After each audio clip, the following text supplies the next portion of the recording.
অস্বাভাবিক তাপপ্রবাহের কবলে পড়েছে ইউরোপ, সাথে ভয়াবহ দাবানলে বিপর্যস্ত হয়ে পড়েছে জনজীবন। এর মধ্যেই জার্মানির সরকারি জনস্বাস্থ্য সংস্থা রবার্ট কখ ইনস্টিটিউট এক চাঞ্চল্যকর তথ্য জানিয়েছে। চলতি বছরের এপ্রিল থেকে জুলাই পর্যন্ত তীব্র গরমে দেশটিতে ৯,৮০০ মানুষের মৃত্যু হয়েছে। ইতালিতে তীব্র গরমে নাকাল রোমে আসা পর্যটকরা। তাপমাত্রা পৌঁছাতে পারে 40 ডিগ্রি সেলসিয়াসে। এরই মধ্যে দেশটির 25টি শহরে রেড অ্যালার্ট জারি করা হয়েছে।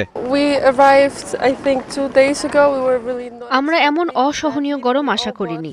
অবস্থা খুবই ভয়াবহ। রোমে এমন গরম আগে দেখিনি। ফ্রান্সেও একই অবস্থা। ঘুরতে এসে যেন বিপাকে পড়ে গেছি।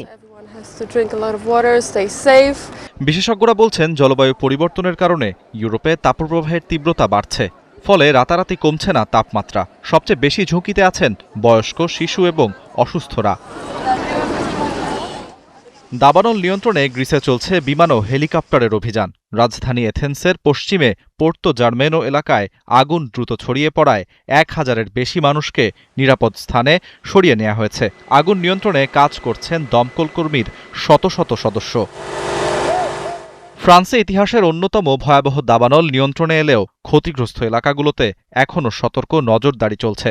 নতুন করে আগুন ছড়িয়ে পড়া ঠেকাতে ফায়ার ফাইটাররা নিরলস কাজ করে যাচ্ছেন। শুধু ইউরোপ নয়, ওয়াশিংটনেও দাবানলের ভয়াবহতা ছড়িয়েছে। আগুনে এরই মধ্যে প্রায় ৭০০ বাড়িঘর পুড়ে গেছে। নিরাপত্তার স্বার্থে ১০,০০০ বাসিন্দাকে সরিয়ে নেওয়া হয়েছে।